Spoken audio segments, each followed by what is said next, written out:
Alhamdulillah, wassalatu wassalamu ala rasulillah wa ala alihi wa sahbihi wa mawalah.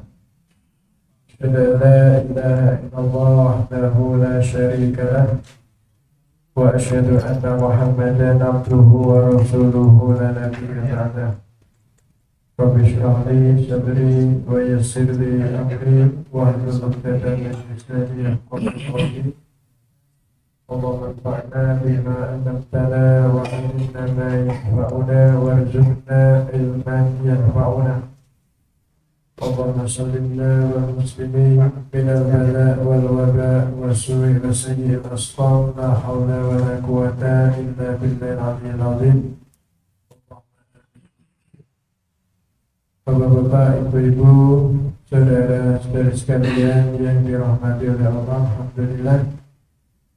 Bersyukur kita panjatkan kehadirat Allah Subhanahu wa Ta'ala atas segala anugerah yang diberikan kepada kita, sehingga malam hari ini kita bisa hadir bersama di majelis yang mulia ini.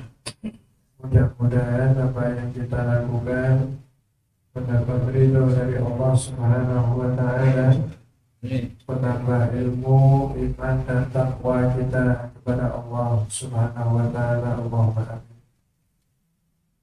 Malam hari ini kita akan mengawali kajian rutin setiap Rabu malam. Kita akan kaji kitab Tahdhib Mau'izatul Mu'minin min Ihya Ulumuddin, kitab ringkasan dari kitab Ihya Ulumuddin karangan Imam Al-Ghazali. Kalau Mau'izatul Mu'minin itu karangan dari Syekh Muhammad Jamaluddin Al-Qasimi Ad-Dimashqi. Kitabnya hanya setebal ini. Ini ringkasan dari 4 jilid kitab yang ditulis oleh Imam Al-Ghazali. Isinya menyangkut persoalan ajaran agama kita, terutama yang terkait dengan masalah akhlak. Nanti juga dibahas masalah akidah, kemudian dibahas juga masalah fikih. Ya, namun lebih difokuskan kepada pembahasan tentang akhlak, bagaimana beribadah yang tidak mengabaikan unsur akhlak, bagaimana berakidah yang tidak mengabaikan unsur akhlak. Karena inti dari ajaran agama kita sebenarnya adalah pada pembentukan akhlak itu. Nah, Imam Ghazali itu memang salah satu ulama besar Islam, ya, yang memiliki kompetensi dalam berbagai bidang. Jadi hampir semua bidang ilmu dalam kajian peradaban Islam itu selalu ada nama Imam Ghazali. Jika orang membahas masalah akidah, Imam Ghazali juga punya buku tentang akidah. Membahas masalah fikih, Al-Ghazali juga masuk bagian dari ulama fikih. Bahas hadis, Imam Ghazali juga masuk dalam ulama hadis. Bahas usul fikih, Imam Ghazali juga ada usul fikih. Bahas akidah, akhlak, apalagi itu menjadi bagian yang utama dari karya-karya Al-Ghazali, terutama di akhir ayatnya. Bahas filsafat, ya, juga ada di dalamnya Al-Ghazali. Bahas pendidikan, di dalamnya juga ada Al-Ghazali. Inilah Imam Al-Ghazali itu salah satu ulama besar, ya, yang punya banyak kompetensi. Orang yang tidak tahu siapa Al-Ghazali tentu tidak tahu akan kehebatannya. Sering orang itu meremehkan Imam Al-Ghazali ya karena Imam Al-Ghazali menggunakan hadis-hadis dhaif dalam beberapa karyanya. Harus kita ketahui bahwa penggunaan hadis dhaif dalam kitab-kitab terutama yang bicara masalah akhlak ya, itu tidak hanya Imam Al-Ghazali yang menggunakan, Imam Ibnu Taimiyah juga menggunakan, Ibnu Qayyim juga menggunakan ya. Dalam fikih juga demikian. Dalam fikih itu hampir semua ulama sebagian pendapatnya itu didasarkan pada hadis dhaif. Nah, ini yang harus kita pahami. Nah, di dalam buku ini ya kalau Bapak Ibu mau ya mendownload ya internet banyak. Jadi yang seperti ini ada, ini bisa di-download ya di internet. Yang sampulnya seperti ini. Yang sampulnya seperti ini itu ada takhid hadisnya di bawahnya. Jadi hadis yang dikutip itu ada sahih atau hasan atau dhaif itu ada. Jadi memudahkan kita untuk ya, mengambil yang mana dalil yang bisa kita gunakan, meskipun sebenarnya sebagian ulama membolehkan menggunakan hadis dhaif sebagai hujjah. Ya. Nah, ini ringkasannya dari kitab Ihya Ulumuddin. Kalau Ihya Ulumuddin itu ada jilid besar ya. Setengah Al-Quran. Per jilidnya itu sebesar Al-Quran. Itu kitab Ihya Ulumuddin. Itu para ulama itu ya seperti itu. Karyanya tebal-tebal. Ya, karena memang ilmunya dalam. Maka pembahasan di kitab Ihya itu sangat dalam karena memang pengarahnya orang yang kalau lebih senang ya belajar itu ngaji itu dengan menggunakan kitab supaya jelas sanadnya ya, supaya jelas sanad. Kalau kita yang tidak menggunakan kitab kita akan cukup salah sini, bahkan kadang-kadang menggunakan pendapat kita sendiri. Kita punya sanadnya tidak nyambung. Nah, kalau kita menggunakan kitab, itu sanadnya jelas. Ya, sanadnya jelas, dan ini lebih menggunakan kita ya, untuk memahami sesuatu itu secara komprehensif. Dan insya Allah nanti kita akan rutin ya, setiap Rabu malam, kecuali kalau turun ya mungkin nanti sampai bisa mengisi yang lain ya. Tapi insya Allah siap ya mengisi setiap Rabu malam ya, setiap Rabu malam ya, mungkin nanti diselingi dengan kitab lain yang monggo nanti takbir menginginkan yang mana Pak Hadis, Pak Tafsir, Pak HBT yang monggo bisa siap untuk mengisi yang khusus dari Rabu malam. Karena itu kesempatan ini ya mohon daerahkan daerah semangat untuk belajar itu lebih ditingkatkan, karena salah satu hal yang menjadikan orang itu tergelincir ya hidupnya itu karena persoalan kebodohan. Penting kita itu belajar mencari ilmu. Masjid ini yang mari kita gunakan sebagai tempat untuk memancarkan ya, mengajarkan ilmu itu. Nah, cuma biasanya kalau ngaji itu selalu tidak banyak biasa. Jadi kalau kita ini kelola pengajian untuk yang sedikit itu biasa, tidak usah pesimis. Kenapa? Ya karena barang yang digeluti itu barang yang mahal. Barang yang mahal itu biasanya yang datang tidak pameran barang mahal. Atau ada pertunjukan yang tiketnya mahal, itu mesti yang datang tidak banyak. Tapi kalau sesuatu itu kok murah, kok berat, itu yang datang mesti banyak. Gitu ya. Jadi kalau ada pertunjukan kok kartisnya murah, itu yang datang banyak. Tapi kalau kartisnya mahal, yang datang itu. Ilmu itu adalah kartis yang mahal. Makanya yang datang tidak banyak. Ya, Pak Osman yang ngeser sana sini banyak grup, ya. Nah, grup itu kadang yang berkumpul situ. Ya, itu biasa.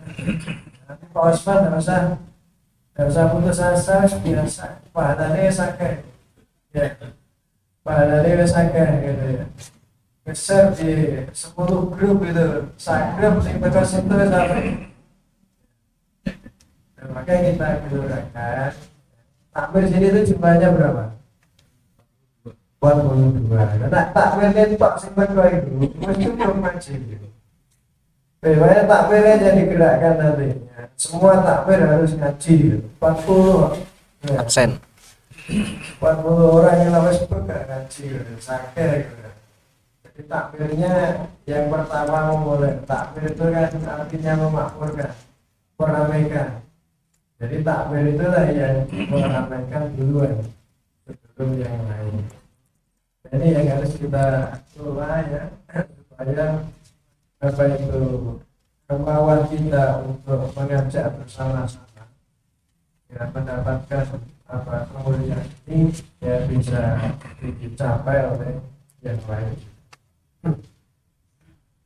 Baik, kita langsung aja masuk bab kitabul ilmi. Ya, kitab tentang ilmu, bab tentang Bismillahirrahmanirrahim. Fadilatul ilmi, keutamaan ilmu. Ya, apa keutamaan ilmu itu? Syawahidu minal Qur'ani ayatun katsiratun. Ya, dalil-dalilnya dalam Al-Quran itu banyak yang menjelaskan tentang keutamaan ilmu. Di antaranya adalah Allah berfirman, A'udzubillahi minasyaitonir rajim. Syahidallahu annahu la ilaha illa huwa wal malaikatu wa ulul ilmi qa'iman bil qisti.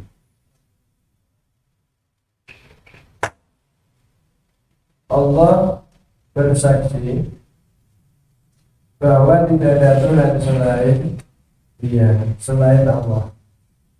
Begitu juga para malaikat dan orang-orang yang berilmu tegakkan keadilan. Fangdur kaifa bada'a subhanahu wa ta'ala binafsihi wasanna bil malaikati wasallasa bi ahlil ilmi wa nahika bihada syarafan wa fadlan.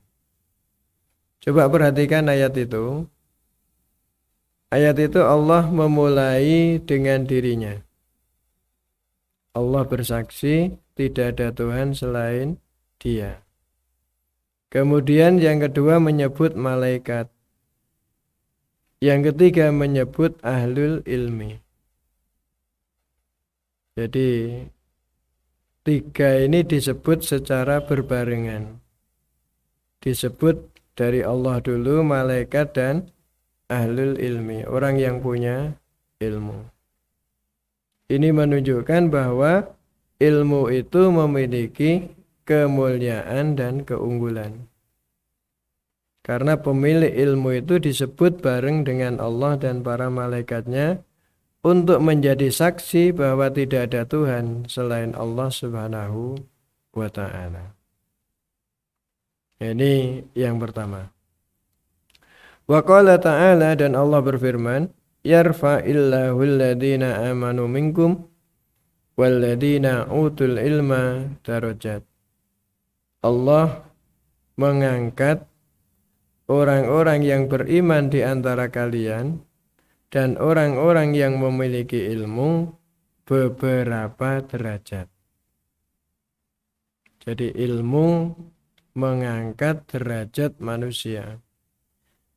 Jadi Allah mengunggulkan orang yang beriman dan orang yang berilmu itu dengan beberapa derajat.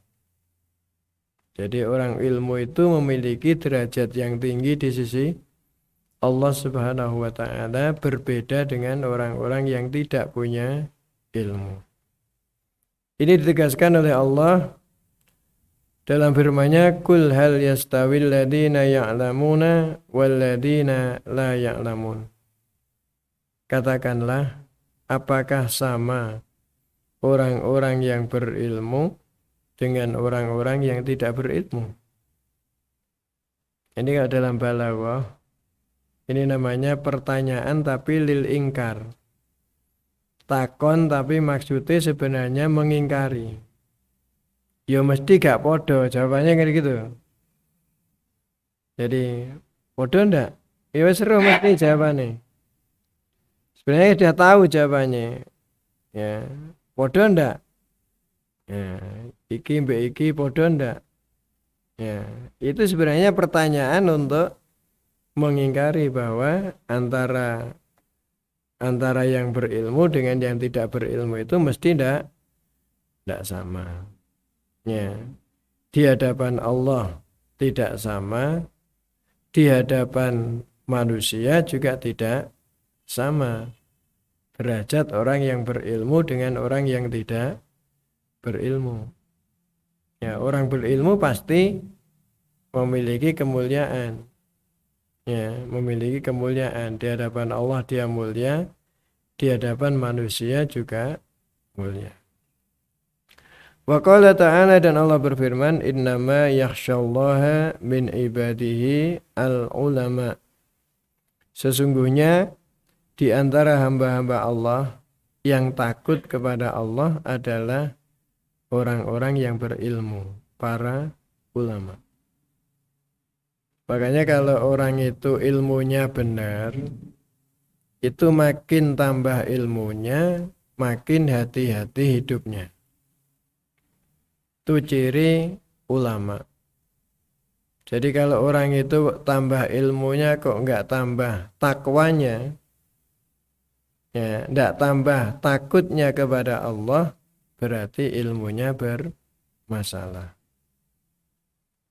Orang tambah ilmu kok tambah banyak maksiatnya, itu berarti ilmunya bermasalah. Nah, maksiat itu apa? Maksiat itu melanggar. Ya, melanggar aturan Allah itu namanya maksiat. Jadi namanya maksiat itu tidak hanya yang terkait dalam hubungan kita dengan Allah, tapi juga terkait dengan hubungan kita dengan sesama kita. Jadi maksiat itu bukan berarti kok hanya nek wong gak sholat misalnya itu maksiat. Wong zina maksiat, misalnya wong waya poso gak poso maksiat. Bukan hanya itu. Kita ini sombong itu juga maksiat. Gitu. Kita ini merendahkan sesama muslim itu maksiat. Kita ini buka aibnya orang Islam itu ya maksiat. Kita ngerasani wong Islam itu maksiat. Ya. Jadi jangan dipahami hanya maksiat itu hanya dalam hubungannya dengan Allah saja. Maksiat itu juga dalam hubungannya dengan sesama manusia. Ya, karena dalam agama itu, ya, orang baik itu tidak hanya relasi dengan Allah saja yang baik, yang vertikal saja yang baik, tapi juga harus horizontal. Kepada Allah baik, kepada sesama manusia juga baik. Nah, banyak orang itu ya merasa baik hubungannya dengan Allah Subhanahu wa ta'ala, dianggap sudah cukup, lalu mengabaikan hubungan baik dengan sesama manusia. Ibadahnya wis apik, tapi akhlaknya tidak baik. Omongannya tidak bisa dikendalikan. suka mencaci orang, suka membuka aib orang lain. Ya, sesama muslim. Ya, senengane gegeran. Ya, senengane gegeran. Jadi makin ngerti agama, makin benci dengan sesama muslim. Ini jenenge maksiat. Karena melanggar sabda Rasulullah. Ya, kita ini tidak boleh saling membenci, wala tabaghadu. Ya, tidak boleh saling iri, wala tahasadu. Tidak boleh saling nyingkur, wala tadabaru. Ya, enggak boleh. Ya. Nah, banyak sekarang ini kita temukan ya orang-orang yang ibadahnya sudah baik, tapi akhlak sosialnya tidak baik. Ini sama saja. Ini jenenge belum sempurna. Ya, belum sempurna. Ya, bahkan kadang-kadang mengatasnamakan tauhidnya sudah bagus. Gak apa-apa, yang penting tauhidnya lurus. Akhlaknya gak baik ya ndak bisa. Gak nyambung gitu ya. Tauhid yang lurus itu mesti melahirkan akhlak yang lurus. Ibadah yang sempurna pasti melahirkan akhlak yang baik. Nah, sekarang ini kan orang itu kadang-kadang salah prioritas. Ya, jadi prioritas pada persoalan-persoalan yang tidak penting, meninggalkan persoalan-persoalan yang penting. Ya, yang lebih penting itu. Jadi penting iya, tapi ada yang lebih penting. Apa? Orang sekarang ini banyak perhatian pada urusan casing. Casing itu urusan lahiriah. Lahiriah. Ya. Misalnya carane ruku, carane sujud. Ya. Itu persoalan lahiriah. Ya, wis bener sujud, wis bener rukuke, durung karuan diterima. Belum tentu diterima.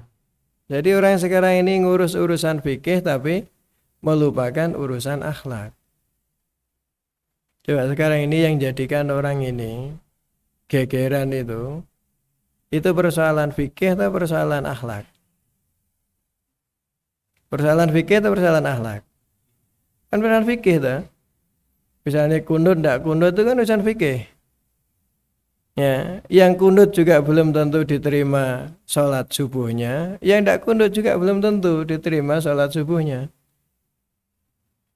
Kalau batinnya tidak diperbaiki kan gitu. Lah orang urusan gitu gue ger. Ya, malah gak rukun karo liyane. Ya lah. Urusan jenggot misalnya. Itu urusan lahiriah ta. Sing jenggoten durung karuan mlebu swarga, sing gak jenggoten juga durung karuan mlebu swarga, kan padha ae. Lah ngono kok digegerno. Ya ta? Itu kan urusannya Gusti Allah. Jadi orang-orang ini sekarang ini kan melampaui batas kewenangannya sebagai manusia gitu loh. Seakan-akan dia bisa menentukan menjadi ahli surga. Seakan-akan itu loh, dengan mengikuti pendapatnya seakan-akan dipastikan masuk surga. Kan ya belum tentu. Wong surga itu miliknya Allah Subhanahu wa taala. Terserah Allah memasukkan atau tidak, itu kan urusannya Gusti Allah. Ini loh yang harus diperhatikan sekarang ini, sehingga kalau kita lihat orang itu kok urusan kecil-kecil menjadi melanggar yang besar-besar. Ya, yang besar itu apa? Ukhuwah. Innamal mu'minuna ikhwah. Sesungguhnya orang mukmin itu bersaudara. Hanya memperjuangkan jenggot menjadi tidak bersaudara. Hanya mempertahankan kundut tidak kundut menjadi tidak bersaudara gitu loh. Ya, ini kan persoalan yang harus kita perhatikan gitu loh, supaya kita ini tidak keliru dalam beragama. Ini pentingnya ilmu itu di sini. Ya, jadi orang ini sekarang sibuk urusan fikih, tapi melanggar hal-hal yang utama di dalam agama itu. Tidak boleh satron, ya. Tidak boleh kenasani, tidak boleh apa itu tajasus. Tajasus itu mata-mata itu, ngintip aibnya orang itu kan tidak boleh. Nah, sekarang itu orang itu untuk bahan ceramah itu kadang-kadang melacak jejak digitalnya orang untuk disampaikan ya. Aibnya orang terus disampaikan di ceramah. Ini kan namanya ngerasani orang. Itu namanya membuka aib orang Islam. Padahal ya, kalau Rasulullah kan menyuruh kan, man satara musliman satarallahu yaumal qiyamah. Siapa yang menutupi aibnya orang Islam, maka Allah akan menutupnya aibnya di hari kiamat. Kan kita ini kan disuruh menutup aib orang Islam, bukan membuka gitu. Nah sekarang ini kan tidak, gara-gara tidak sama fikihnya. Fikihnya loh ya. Agamanya podo Islami agamanya ya. Salatnya podo limone gitu ya. Posone ya podo Ramadhane gitu ya. Tapi kan beda urusan fikih menjadikan melanggar banyak aturan agama.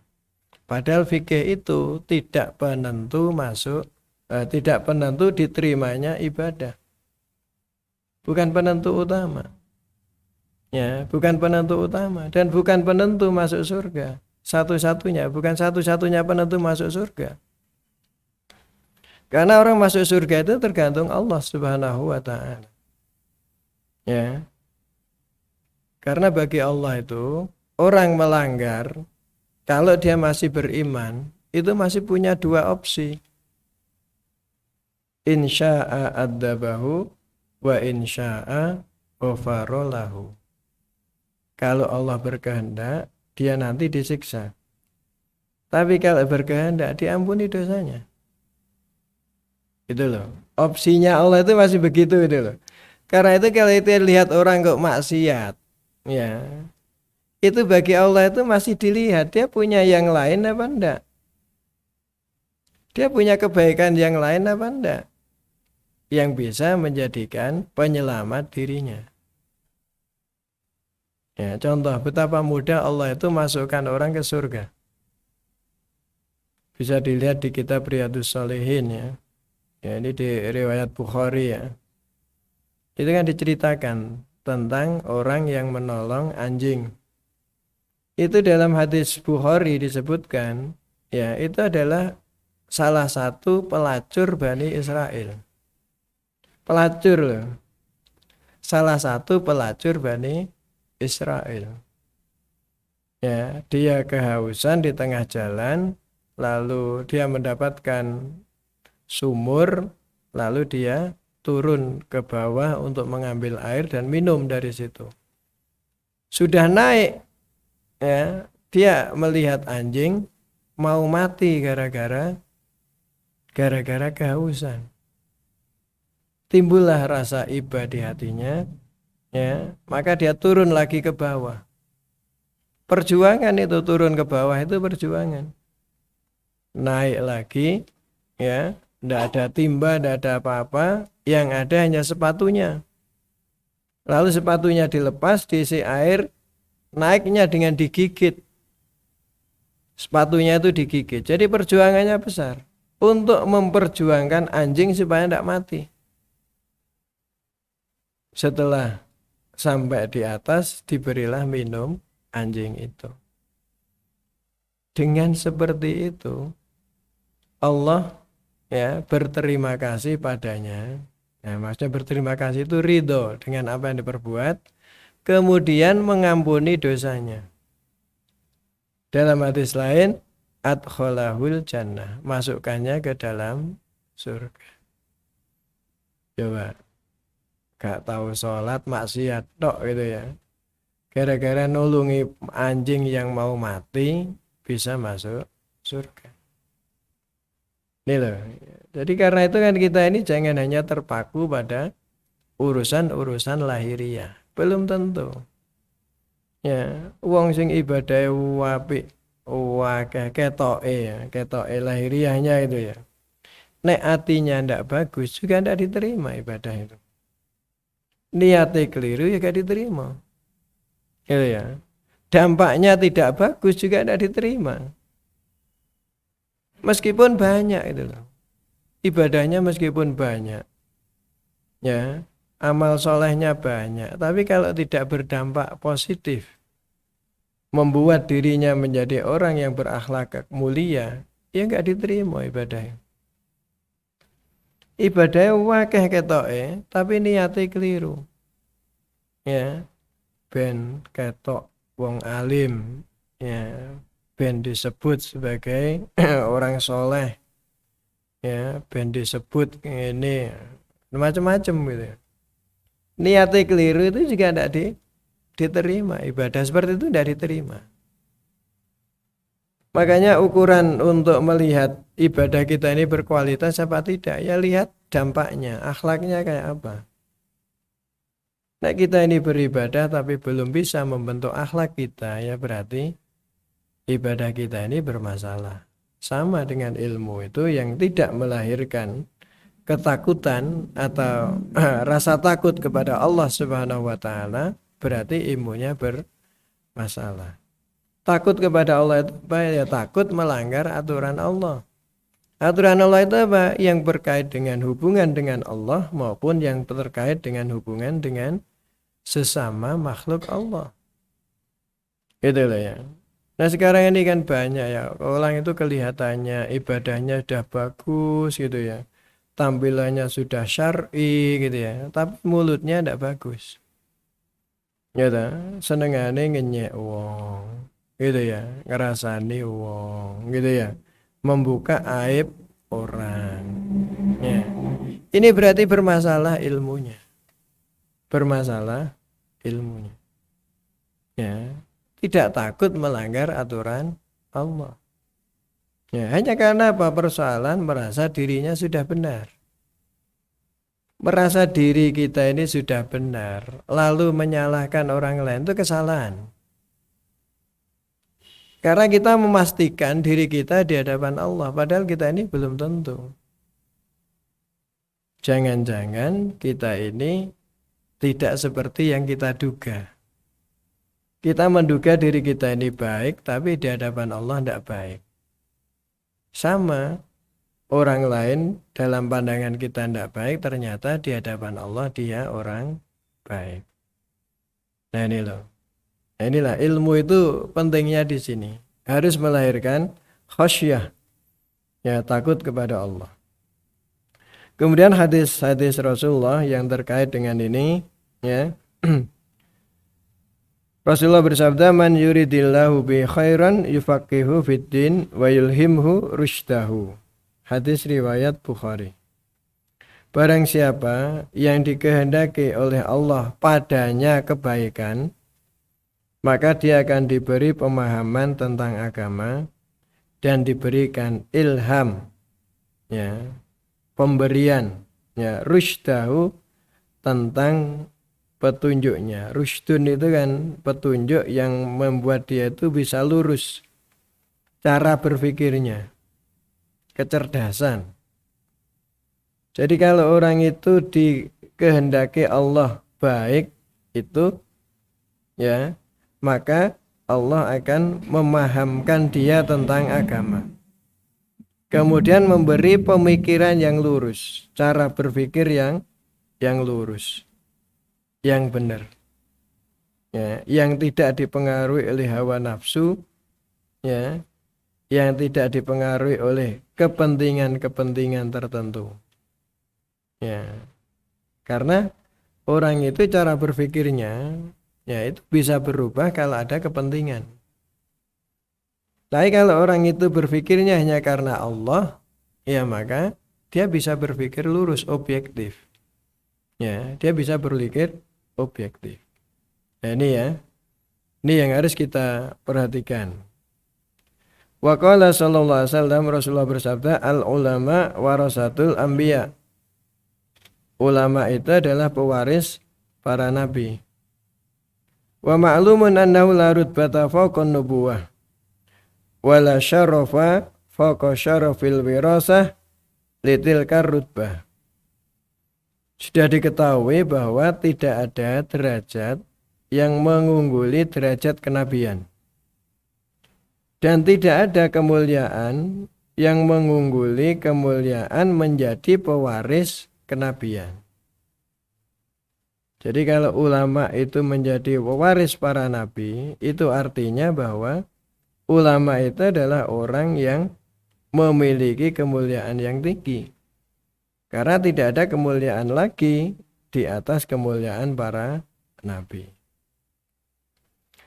Rasulullah bersabda, "Idza ata alayya yaumun la astadu fihi ilman yuqarribuni ila Allah azza wa jalla fala burika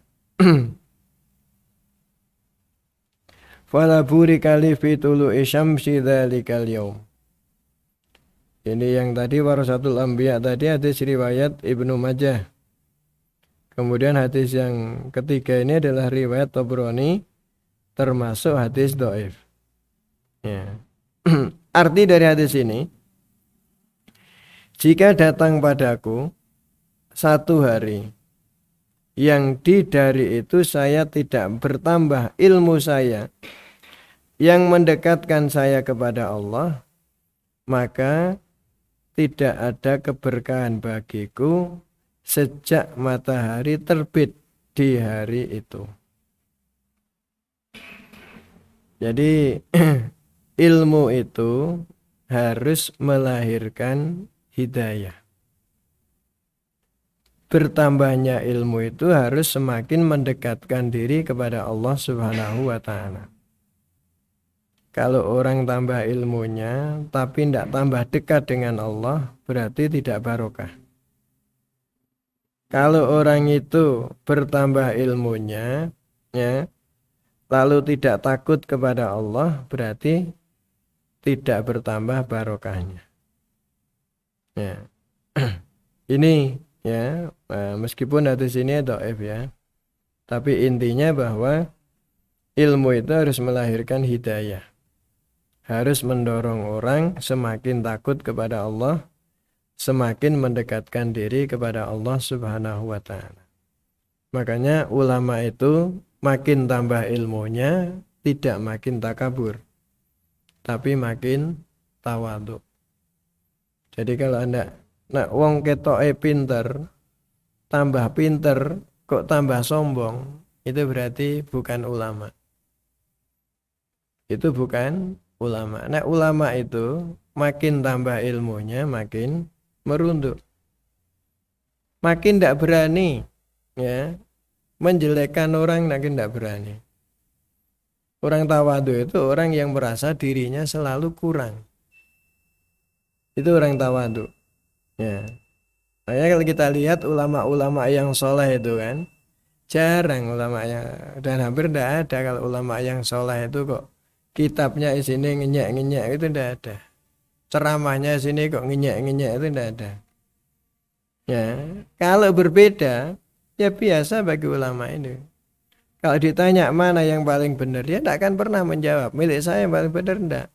Dia akan mengatakan dalam pandangan saya, kan begitu. Dia tidak memberikan generalisasi. Yang paling benar ya pendapatku, yang paling benar ya pahamku, tidak begitu. Tapi dia akan mengatakan menurut pandangan saya.